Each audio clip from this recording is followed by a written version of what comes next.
साक्षीबद्दल प्रभूला धन्यवाद असो. जी मंडळी जिवंत असते त्याच मंडळीमध्ये साक्ष असतात आणि आपल्या प्रत्येकाच्या जीवनात साक्ष आहे.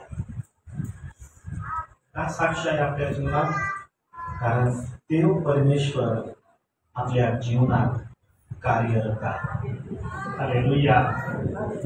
सगळं गौरव मी प्रभूला देतो. तुम्हाला माहिती आहे का, देव आपल्या मंडळीवर खूप प्रेम करतो. त्याला आपली काळजी आहे. आपल्या जीवनातील प्रश्न, आपल्या समस्या, आपलं दुःख, आपलं आजारपण, आपलं टेन्शन, सगळ्या गोष्टी परमेश्वराला ठाऊक आहे.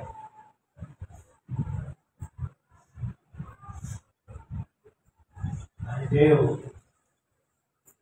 प्रत्येकाच्या जीवनात अद्भुतरित्या कार्य करत आहे. सगळं गौरव आपण प्रभूला देऊया. छोटीशी प्रार्थना करू आणि देवाच्या वचनाकडे आपण आपलं लक्ष लावूया. आज प्रभूला आपण विनंती करूया की प्रभूने आज त्याच्या वचनाद्वारे आपली भेट घ्यावी. जर आपण सर्वच देवाला प्रार्थना करू की हे प्रभू आज तुझ्या वचनाद्वारे आमची भेट घे, तुझी इच्छा तुझ्या वचनाद्वारे मला प्रगट कर.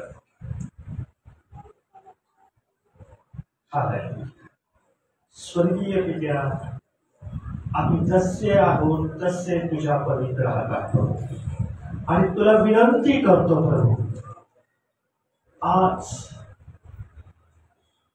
तुझ्या वचनाद्वारे आमच्या अंतःकरणाची तू भेट घे. ऐकणारे कान आणि समजणार हृदय तो आम्हास. आम्ही तुझ्या वचनाचे भुकेले आहोत. हे आमच्या मेंढपाळा तुझ्या वचनाच्या हिरव्या पूर्णात आज आम्हाला कोणे आम्ही सर्वजण तुझ्या हातात करतो. येशू ख्रिस्ताच्या पवित्र नावात मागतो म्हणतोय आमेन.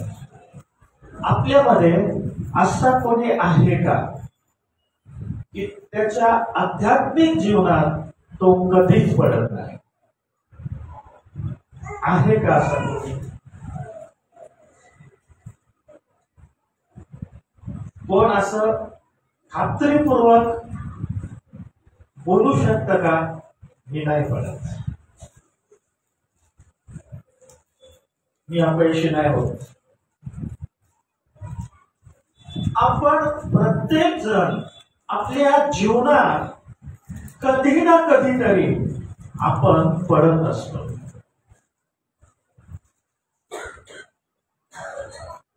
आणि मग पडल्यानंतर काय?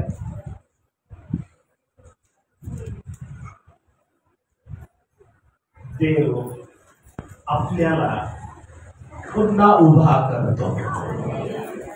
आपण अशा देवाची भक्ती करतोय, अशा देवाची उपासना करत आहोत की जो पडलेल्यांना आधार देतो आणि पडलेल्यांना तो पुन्हा उभा करतो, त्याच्या नावासाठी, त्याच्या गौरवासाठी.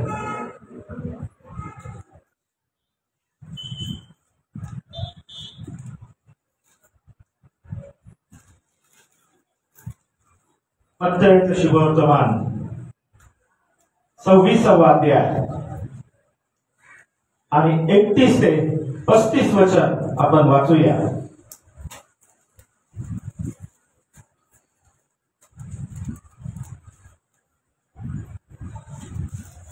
या ठिकाणी येशू ख्रिस्ताने आपले शिष्य आपल्याला सोडून जातील याविषयी भविष्य केलेलं आहे.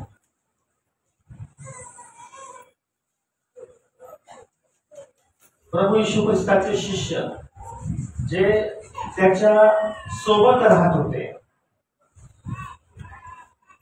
जे त्याच्यासोबत सेवा करत होते, ज्या शिष्यांनी मेलेले लोक जिवंत होताना पाहिलेले होते, ज्या शिष्यांनी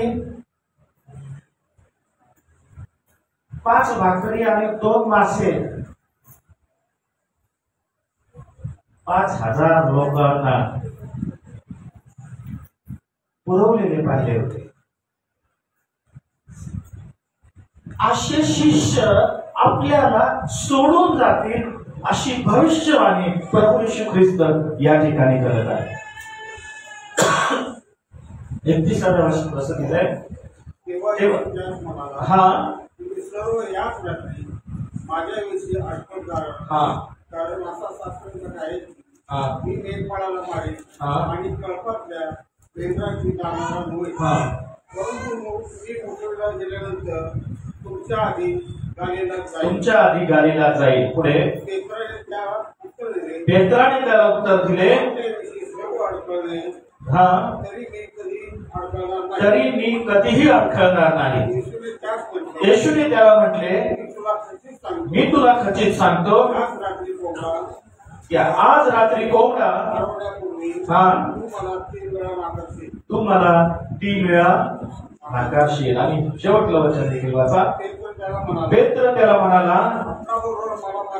तूच बरोबर मला मारावे लागले तरी मी तुला नाकारणार नाही. सर्व शिष्यांनी तसेच म्हटले. हे शिष्य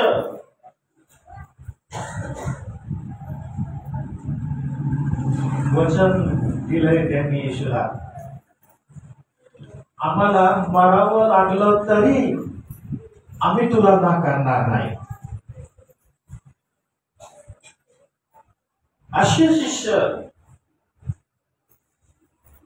जे येशू सोबत राहणारे शिष्य होते, येशू सोबत सेवा करणारे शिष्य होते, येशूची वचन ऐकणारे हे शिष्य होते. त्यातला एक शिष्य हा राहशी होता, पेत्र. हा पेत्र इतक्या आत्मविश्वासाने बोलतोय, तूच विषयी सर्व अडखळले तरी मी नाही अडखळणार. याचा अर्थ आहे मी पडणार नाही, मी तुला सोडणार नाही, मी दूर जाणार नाही. तुझ्याविषयी सर्व अडखळले तरी मी तुझ्याविषयी अडखळणार नाही. हे पेत्राचे शब्द आहेत. आणि पुढे याच पेत्राविषयी आपल्याला पाहायला मिळतं. हाच पेत्र जो छाती ठोकून प्रभूला बोलत आहे, सर्व तुझ्याविषयी अडखळले तरी मी तुझ्याविषयी अडखळणार नाही. मला मारावं लागलं तरी चालत पण आम्ही तुला सोडणार नाही. हाच पेत्र काय म्हणतो ते आपण पाहूया. 26वा अध्याय मत्तय 26 आणि 69 पासून पुढे आपल्याला पाहायला मिळतं. हा पेत्र म्हणतो, हा पेत्र ज्यावेळेस प्रभू येशू ख्रिस्ताला धरून नेण्यात आलं त्यावेळेस हा पेत्र त्याच्या माग चाललेला आहे. इकडे पेत्र वाड्यात बाहेर बसला होता, तेव्हा एक दासी त्याच्याकडे येऊन म्हणाली, तूही गालीलकर येशू सोबत होतास काय? तूही गालीलकर येशू सोबत होतास काय? तेव्हा पेत्राचं उत्तर आहे, तर तो सर्वांच्या समोर नाकारून बोलला, तू जे म्हणतेस ते मला ठाऊक नाही. तू काय बोलतेस मला ठाऊक नाही. हाच पेत्र जो मारायच्या गोष्टी करत होता, मारावं लागलं तरी चालेल, तुझ्याविषयी सगळे अडखळले तरी चालेल, पण मी तुला कधी सोडणार नाही. हाच पेत्र म्हणतोय की तू काय बोलतेस हे मला माहित नाही. मग तो बाहेर देवडीवर असलेल्या गेल्यावर दुसरीने देखील त्याला पाहिलं आणि ते त्या लोकांस म्हटलं, हा की नाजूर येशू सोबत होता, हा पण होता येशू सोबत. पुन्हा तो शपथ वाहून नाकारून बोलला, की मी त्या मनुष्याला ओळखतही नाही. मी कोण हा मनुष्य, कोण हा येशू, या मनुष्याला मी ओळखतही नाही. शपथ घेऊन तो बोलत आहे. नंतर काही वेळाने तेथे उभे राहणारे लोक जवळ येऊन पेत्राला म्हणाले, खरोखर तू पण त्यातलाच आहेस, तू पण त्यातलाच आहेस, कारण तुझ्या बोलण्यावरून तू कोण आहेस हे दिसून येते. तुझ्या बोलण्यावरून तू कोण आहेस हे दिसून येते. तेव्हा तो शापोच्चारण करून व शब्द वाहून म्हणू लागला की मी त्या मनुष्याला ओळखीत नाही.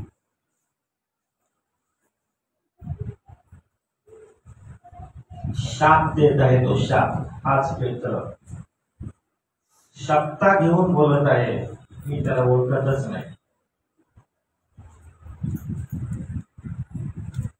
येशू सोबत सेवा करणारा, येशू सोबत फिरणारा,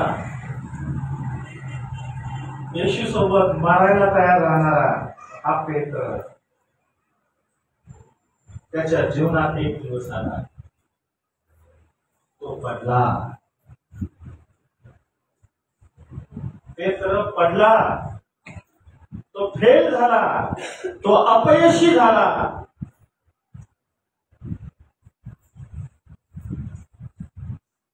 परंतु याच पेत्राला पुन्हा प्रभू येशू ख्रिस्ताने उभा केलेला आहे. हालेलुया. याच पेत्राला प्रभू येशू ख्रिस्त म्हणतो की मी या खडकावर माझी मंडळी रची.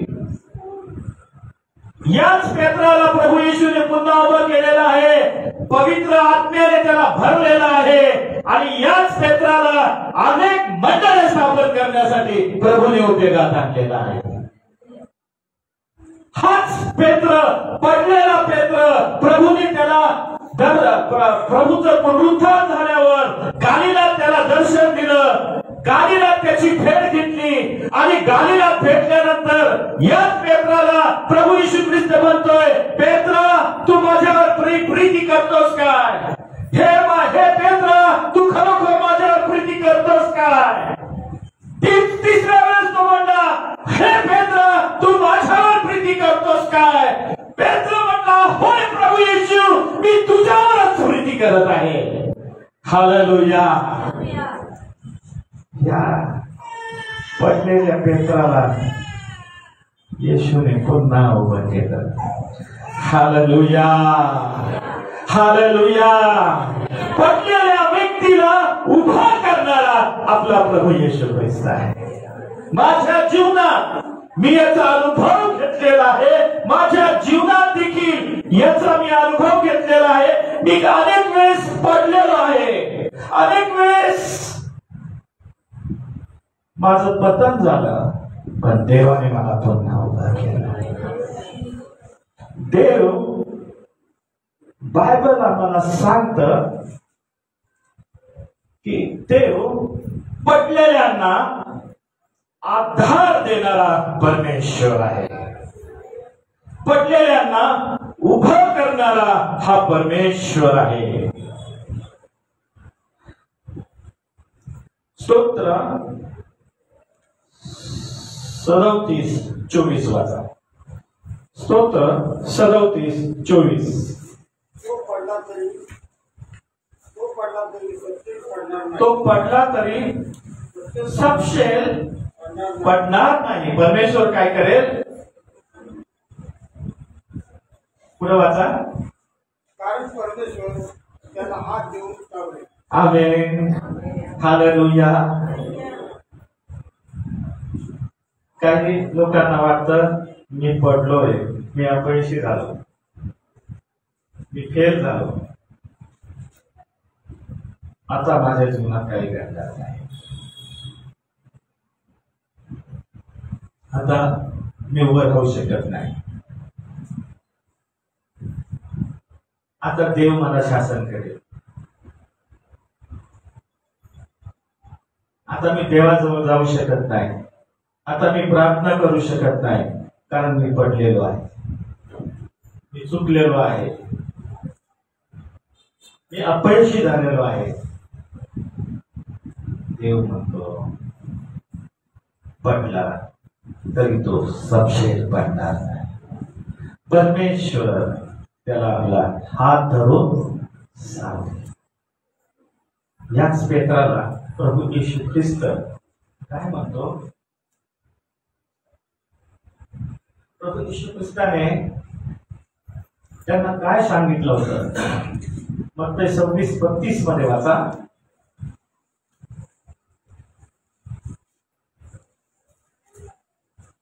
परंतु उठल्यावर मी तुमच्या पूर्वी गालीला जाईन. आणि उठल्यानंतर 28वा अध्याय, मत्तयाचे शुभवर्तमान 28वा अध्याय 10वं वचन वाचा. येशू मरणातून उठल्यानंतर तो काय म्हणतोय? तेव्हा येशू त्यास म्हटले, भिवू नका, जा माझ्या भावास सांगा, त्याने गालीलात जावे, तेथे मी त्याच्या दृष्टीस पडेल. ज्याचे तो पडला तेथेच देवाने त्यांची केली. अपयशी झाले शिष्य, पळून गेले, फेल झाले, निराश झाले.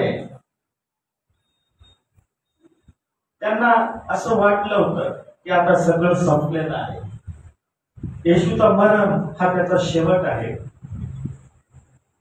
परंतु प्रभू येशू ख्रिस्ताने ज्या भविष्यवाण्या केल्या होत्या त्या सर्व भविष्यवाण्या शिष्य विसरून गेले. परंतु ज्या वेळेस प्रभू येशू ख्रिस्ताने मरणावर जय मिळविला, तो कबरेतून बाहेर आला, मरियेला दर्शन दिलं आणि मरियेला दर्शन देऊन त्याने हेच सांगितलं की जा त्या गालीलात जा, माझ्या शिष्यांना मला भेटायचं आहे, मला पुन्हा त्यांना दर्शन द्यायचं आहे. येशूने त्या घाबरलेल्या, भयभीत झालेल्या, निराश झालेल्या, अपयशी झालेल्या, पडलेल्या शिष्यांना दर्शन देऊन देवाने त्यांना पुन्हा उभा केला. हालेलुया. आपण पडलो तर आपल्याला पकडण्यासाठी येशू ख्रिस्त गालीला तयार असतो. आमेन. काही लोक हसतात, काही लोक निंदा करतात, काही लोक चेष्टा करतात, काही लोक तुमच्या विरुद्ध बोलतात.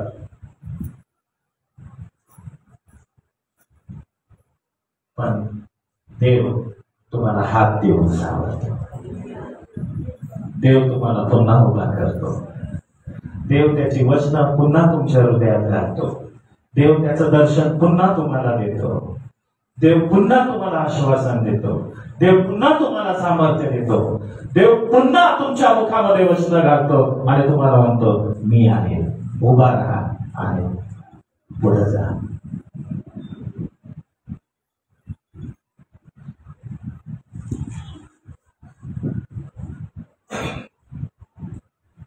योहानाचं शुभवर्तमान 12वा अध्याय 24 आणि 25 वचन वाचूया. आपल्या पतनाचा उपयोग देव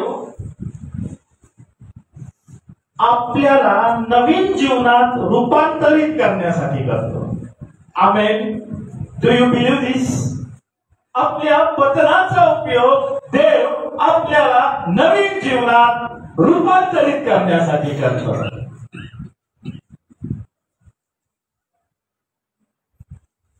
बायबलमध्ये यासाठी उदाहरण दिलेलं आहे.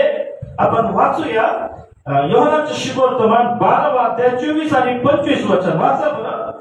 मी तुम्हाला कधीच सांगतो, गव्हाचा दाणा जमिनीवर पडून मेला नाही तर तो एकटाच राहतो. म्हणजे जर गव्हाच्या दाण्याला मरावं लागलं नाही तर तो एकटा राहतो, पण त्याला जमिनीवर पडावं लागतं, त्याला मरावं लागतं आणि त्याच्यामुळे काय होतं? तो एक दाना बहुत हालेलुया। पेत्र हा गव्हाच्या दाण्यासारखा हा जमिनीवर पडला, देवाने त्याला पुन्हा उभं केलं आणि 3,000 लोक, 5,000 लोक, हजारो लोकांना देवाच्या राज्यात आणण्यासाठी देवाने पेत्राला उभे केला। हालेलुया।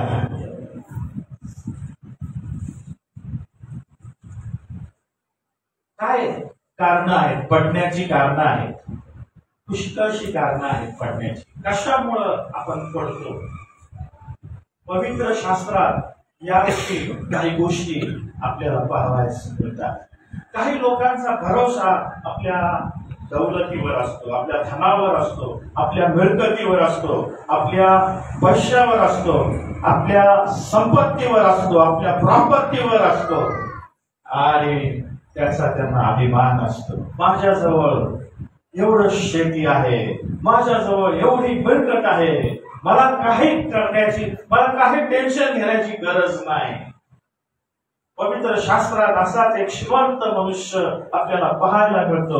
हा श्रीमंत मनुष्य आपल्या मनात विचार करत आहे की आता मला भरपूर पीक मिळालेलं आहे, मला भरपूर उत्पन्न मिळालेलं आहे, तर मी काय करू? आता एवढं मला पीक मिळालेलं आहे तर मी माझी जुनी कोठार मोडून मी नवीन कोठार बांधली आणि मग त्या कोठारात माझं अन्नधान्य मी साठले आणि मग मी माझ्या जीवाला म्हणे, हे माझ्या जीवा, खा पी मौज कर, तुझ्यासाठी आहे। प्रियांनो, आपल्या धनावर, आपल्या संपत्तीवर भरोसा ठेवणारे लोक हे पडतात। वाचा नीतिसूत्राचं पुस्तक 11वा अध्याय 28वे वचन वाचा बरं।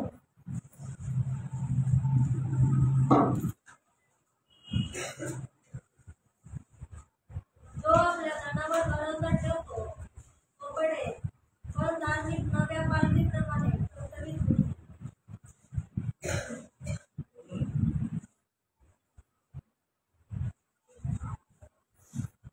जो आपल्या धनावर, संपत्तीवर विश्वास ठेवतो तो कोण पडेल?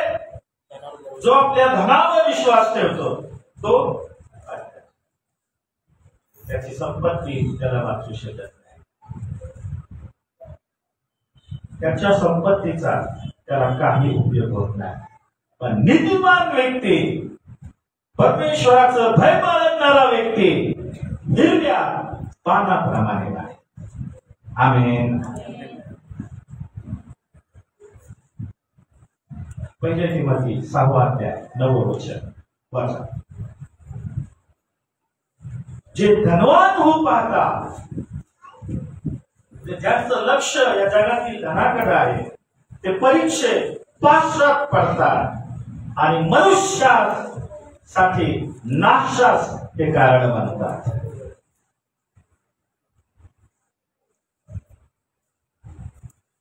परंतु जे धनवान होऊ पाहतात ते परीक्षेत पाशात आणि माणसांना नाशात व विध्वंसात बुडविणाऱ्या अशा मूर्खपणाच्या व बाधक वासनात सापडतात।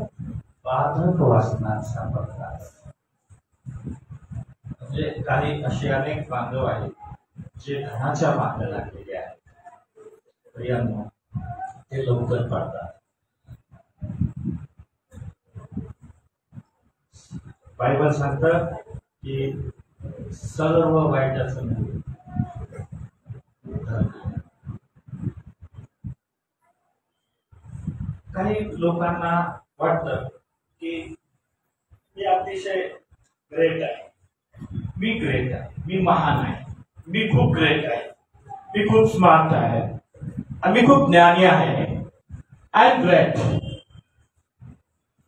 ते खूप अहंकारी असतात, स्वतःच्या ज्ञानाविषयी त्यांना खूप अभिमान असतो, गर्व असतो।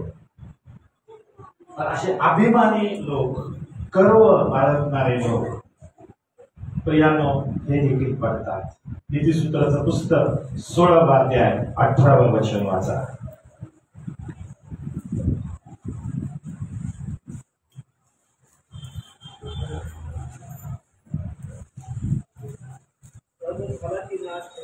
गर्व झाला की नाश ठेवलेला मनाचा ताठा अधपतनाचे मूळ होय.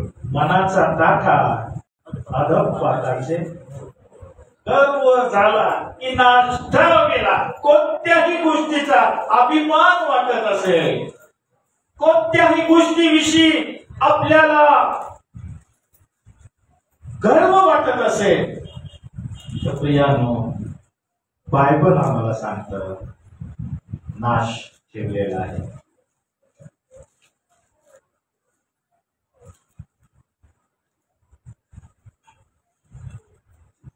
इर्मयाचं पुस्तक 50वा अध्याय 32वे वचन देखील वाचा. पहा देव या ठिकाणी काय सांगतो.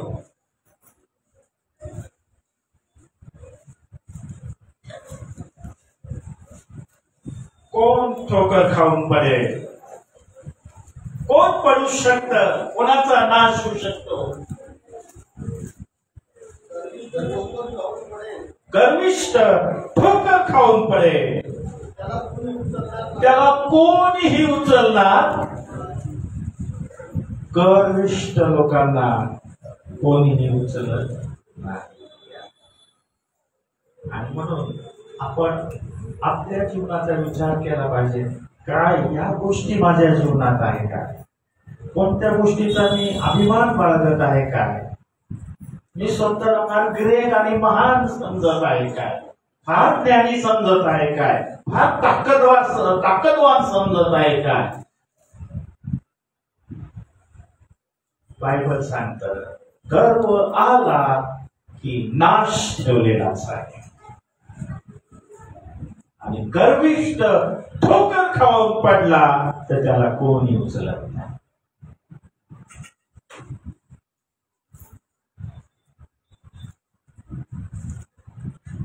काही लोक स्वतःच्या सापळ्यामध्ये सापडतात आणि पडतात. दुसऱ्याचं वाईट करायला जातात आणि त्यांचंच वाईट होतं.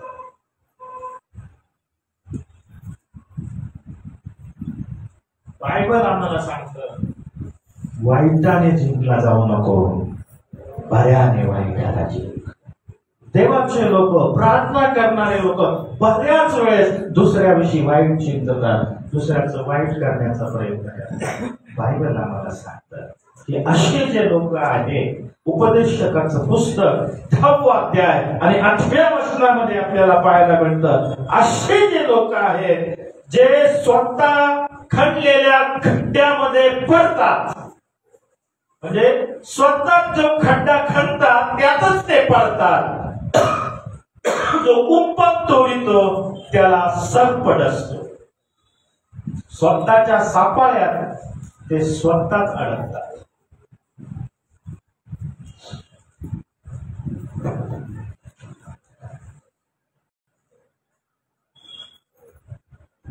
नीती 28:10 हे पण वचन वाचा.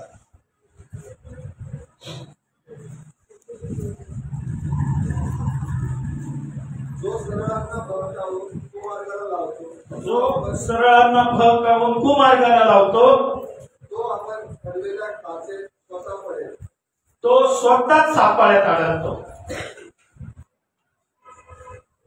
दुसऱ्यांचं वाईट करणारा हा स्वतःच वाईट करून घेतो. हे लोक पडतात.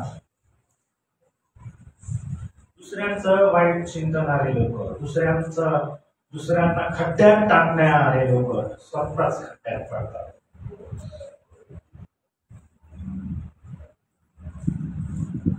नीतिसूत्राचं पुस्तक 28वा अध्याय 18वा वचन देखील वाचा. सरळ मार्गाने चालणाऱ्यांचा बचाव होतो. सरळ मार्गाने चालणाऱ्यांचा बचाव होतो. ते पडत नाही सरळ मार्गाने चालणारे लोक. पुढे वाचा. पण दुष्टप्ती मनाच्या मनुष्याचा अचानक अधपात होतो. परंतु ज्याचे मार्ग दुटप्पी आहेत, विकृत आहेत, ते अचानक पडतात. आपला मार्ग कसा आहे आम्ही तपासलं पाहिजे. आपण कोणत्या मार्गाने जात आहोत. सगळ्यात महत्वाचं कारण, ज्या वेळेस एखादा विश्वासणारा प्रार्थना करणं सोडून देतो, देवाच्या मंदिरात जाणं सोडून देतो, देवाला वेळ देणं तो बंद करतो, त्यावेळेस प्रियांनो त्या व्यक्तीच्या जीवनामध्ये दुष्ट कार्य करतो आणि त्या वर्तीचं पतन होतं. प्रार्थनेची कमतरता आपल्याला पाहावयास मिळते. मत्तयाचं शुभवर्तमान 26वा अध्याय आणि 41व्या वचनामध्ये प्रभू येशू ख्रिस्त शिष्यांना एक महत्वाची सूचना करत आहेत. तुम्ही परीक्षेत पडू नये म्हणून तुम्ही प्रार्थनेमध्ये जागृत राहा. आम्ही परीक्षेत पडू नये म्हणून प्रार्थनेमध्ये आम्ही जागृत राहिलं पाहिजे. शिष्य गडबडले, शिष्य पळून गेले, कारण ते स्वतःला प्रार्थनेमध्ये ठेवू शकले नाही. प्रार्थनेची कमतरता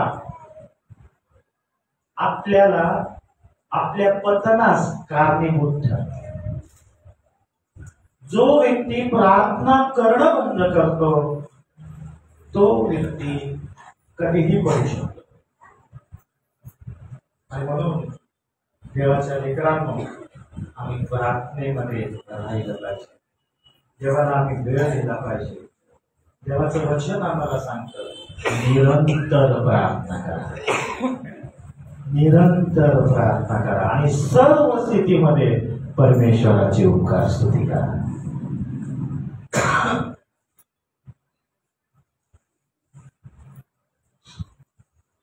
प्रार्थनेची कमतरता हे कारण आहे.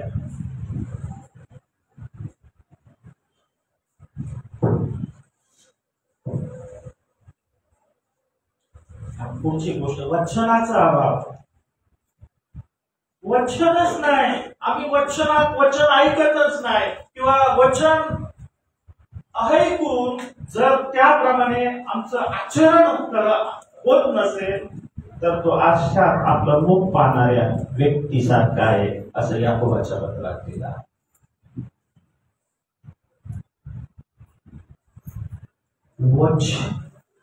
वचनाचा अभाव आमच्या जीवनात आला, वचनाकडे जर दुर्लक्ष झालं, देवाचं वचन जर आम्ही ऐकलं नाही तर काय होऊ शकतं. लोकांचं शुभवर्तमान 8वा अध्याय 13वं वचन वाचा बरं. खडकाळीवर असलेले हे आहेत की ते ऐकतात तेव्हा वचन आनंदाने वचन ग्रहण करतात. देवाच्या मंदिरात आल्यावर खूप छान वचन झालं म्हणतात, पण पुढं काय होतं ते आपण बघूया. पण त्यास मूळ नसते, त्यास मूळ नसते. ते काही वेळेपर्यंत विश्वास ठेवतात, ते काही वेळेपर्यंत विश्वास ठेवतात व परीक्षेच्या वेळी गळून पडतात. व परीक्षेच्या वेळेस गळून. वचनाचा अभाव तुमच्या जीवनात असेल, आपल्या जीवनात देवाच्या वचनाला जर आपण महत्व दिलं नसेल तर प्रियांनो आपण कधीही करू शकता. किती जण बायबल आणलेलं आहे चर्चमध्ये? दाखवा बरं. I want to see your Bible. Praise the Lord. Hallelujah. देवाने पाहिलेलं आहे तुम्ही वचनाचा आदर करता. चर्चमध्ये यायचं तर मोबाईल मधलं बायबल नका आणू, हे पवित्र शास्त्र आणा. आमेन. हे पवित्र शास्त्र आणा आणि जे संदर्भ या ठिकाणी दिले जातात ते पवित्र शास्त्रात तपासून पहा, त्यावर मनन करा, त्यावर चिंतन करा. धन्य तो पुरुष जो दुर्जनांच्या मसल्यातीने चालला. पापी जनांच्या मार्गात उभा राहत नाही, धर्मनिंदकाच्या बैठकीला बसत नाही, तर वचनाचे अहोरात्र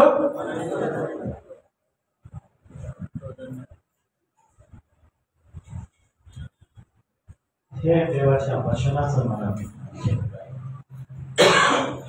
तो धन्य आहे, तो आशीर्वादित आहे.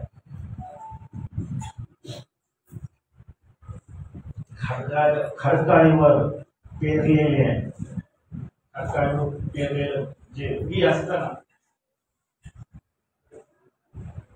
ते आनंदाने ग्रहण करतात, काही वेळेपर्यंत विश्वास धरितात, परीक्षेच्या वेळी नष्ट.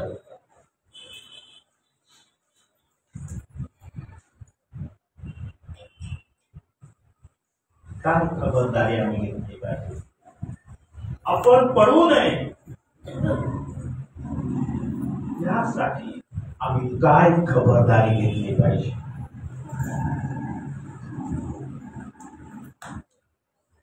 आपल्या आध्यात्मिक विश्वासाचा पाया हा मजबूत असला पाहिजे. आमेन. आणि त्यासाठी देवाच्या मंदिरात आम्हाला आलं पाहिजे, देवाचं वचन आम्ही ऐकलं पाहिजे, देवाचं वचन आम्ही ग्रहण केलं पाहिजे आणि आपल्या जीवनाला आम्ही ते लागू केलं पाहिजे.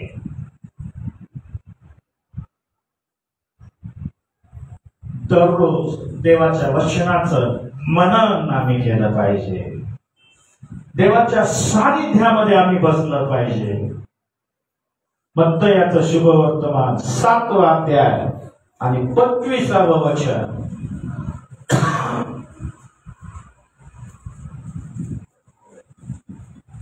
मग पाऊस पडला, पूर आला, वाराही सुटला, त्या घरात आग लागली व त्या घरास लागला ते पडले नाही, तरी ते पडले नाही, कारण त्यांचा पाय खडकावर घातला. कारण त्या घराचा पाया खडकावर घातला होता. आमचा पाया देवाच्या वचनाच्या खडकावर जर घातलेला असेल, देवाच्या वचनामध्ये मुळावलेलं आमचं जीवन असेल, देवाच्या वचनाचं ज्ञान जर आमच्या जीवनात असेल, देवाचं वचन जर आम्हाला समजलेलं असेल, तर प्रियानो आम्ही लवकर पडणार नाही. आमेन.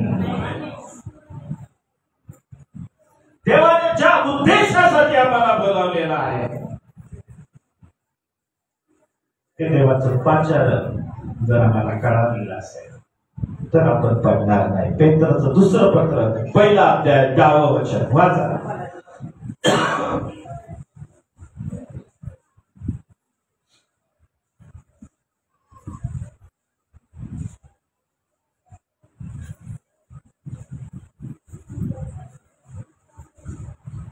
पेत्र 1:10. म्हणून बंधुओ, तुम्हा झालेले पाचारण व तुमची निवड दूर करण्यासाठी विशेष प्रयत्न करा. असे तुम्ही केल्यास तुमचे पतन कधीही होणार. तुम्हाला झालेले पाचारण व तुमची निवड या संबंधाने खात्री करून घ्या.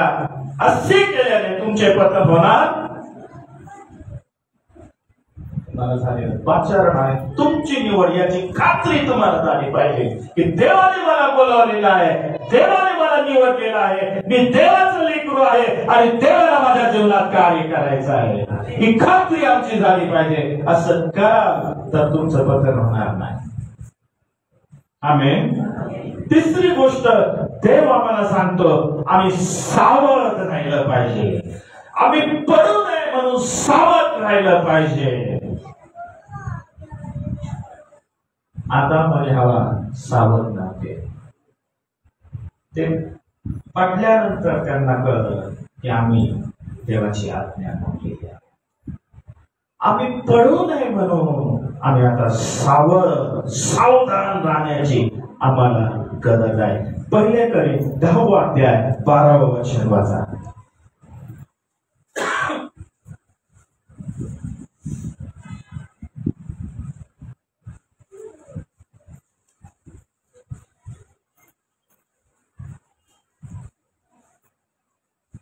म्हणून आपण उभे आहोत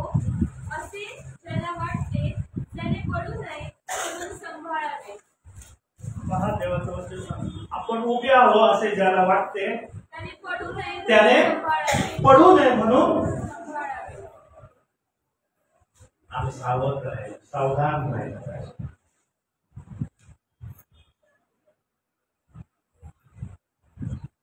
2 पेत्र 3:17 पण वाचा. आम्ही स्थिर उभं राहावं, ढळू नये यासाठी आम्ही जपलं पाहिजे असं देवाचं वचन तुम्हाला सांगतं.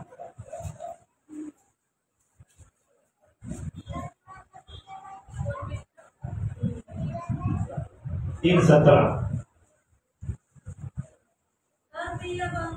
तर प्रिय बंधूंनो, या गोष्टी पूर्वीपासून तुम्हाला कळत आहेत, म्हणून तुम्ही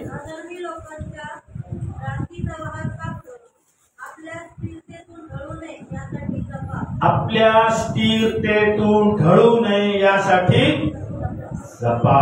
देव आम्हाला जपायला सांगतो, देव आम्हाला सावध राहायला सांगतो आणि आपण देवाची लेकर या नात्याने आम्ही सावधान राहिलं पाहिजे, आपण जपलं पाहिजे, आपण पडू नये. आमेन. हे आपलं कर्तव्य आहे, ही आपली जबाबदारी आहे. आणि दुसरी महत्वाची गोष्ट, देवावर आमचा विश्वास पाहिजे. आमेन. देवावर आम्ही विश्वास ठेवला पाहिजे आणि देवावर त्यांचा विश्वास आहे ना, देव त्यांना सांभाळतो. स्तोत्र संहिता 27 आणि 1 वचनामध्ये स्तोत्रकर्ता म्हणतो, परमेश्वर माझे प्रकाश व माझे तारण आहे, मी कोणाची भीती बाळगू. परमेश्वर माझ्या जीवाचा दुर्ग आहे, मी कोणाचे भय धरू. हालेलुया. दुसरं वचन वाचा बरं. स्तोत्र 27 दुसरं वचन. दुष्कर्मी म्हणजे माझे शत्रू व द्वेष्टे, ते माझे मांस खाऊन जेव्हा माझ्यावर चढाई करून येतात तेव्हा तेच ठेच खाऊन पडतात. हालेलुया. मी पडणार नाही, कारण परमेश्वर माझं प्रकाश आहे, परमेश्वर माझा तारण आहे आणि म्हणून मी भीती बाळगणार नाही. परमेश्वर माझा दुर्ग आहे. परमेश्वरावर आम्ही विश्वास ठेवला पाहिजे. स्तोत्र 37:24 मध्ये देव आम्हाला म्हणतो, जर एखादा विश्वासणारा पडला तरी तो सपशेल पडणार नाही, कारण परमेश्वर त्याला हात देऊन सावरेल. होय, देवावर आम्ही विश्वास ठेवला पाहिजे. स्तोत्र 145 आणि 14 वाचा बघा. 145 verse 40. परमेश्वर पतन पावणाऱ्या सर्वांस आधार देतो, पडलेल्यांना आधार देतो, उभा करतो आणि म्हणून परमेश्वरावर आम्ही विश्वास ठेवला. पुढं वाचा. तो वाकलेल्या पडायला आलेल्या सगळ्यांना तो पुन्हा उभा करतो. त्या परमेश्वरावर त्याच्यासोबत एक चांगले नातेसंबंध आम्ही ठेवले पाहिजे. देवासोबत एक चांगली सहभागिता आमची असली पाहिजे. देवाला आम्ही आमचा वेळ दिला पाहिजे. देवाची वचनं आम्ही रोज वाचली पाहिजे. काही लोक पडतात ना, त्यांना उठावंसच वाटत नाही. देव म्हणतो उठा. आमेन. आजच्या आतमध्ये परमेश्वर म्हणतो आणखी त्यास सांगा, कोणी पडला तर उठत नाही काय, उठत नाही का, उठतो. परमेश्वर त्याला उभा करतो.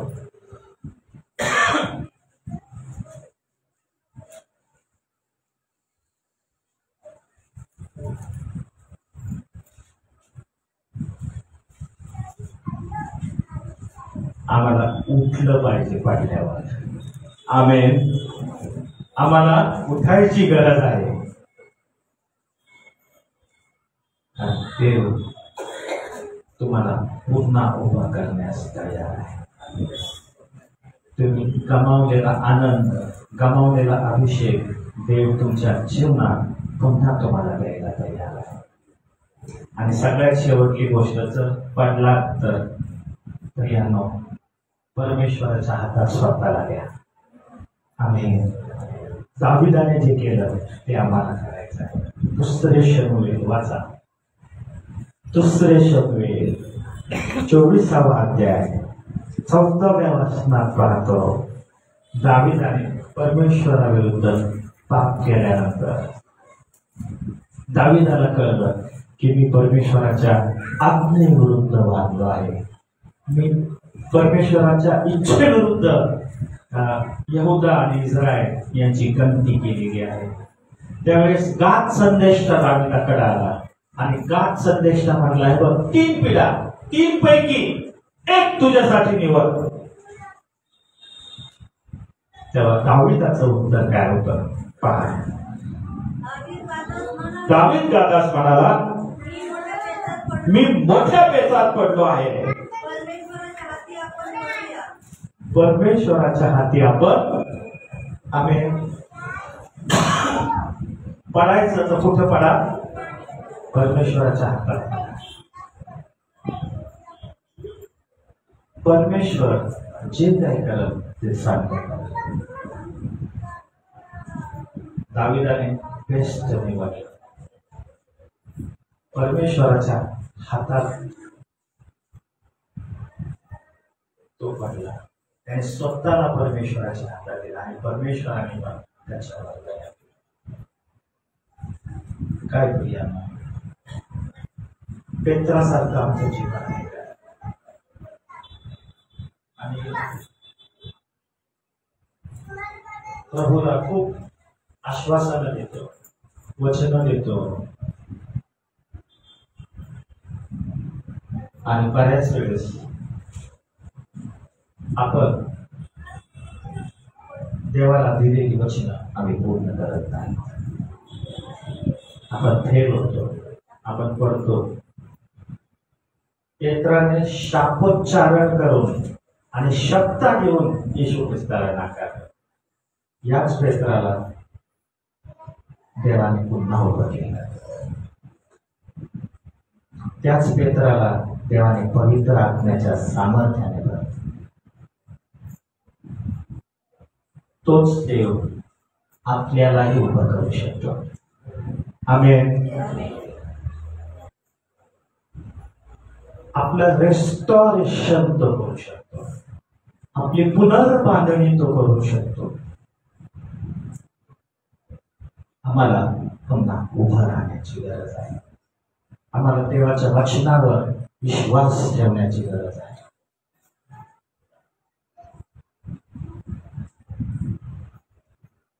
पडल्यानंतर उभं राहण्याची आपली जबाबदारी आहे. आमेन. उभं राहा, उभं राहण्याचा प्रयत्न करा. देव तुम्हाला आधार देईल आणि देव तुम्हाला पुन्हा उभा करेल. आपण प्रार्थना करू.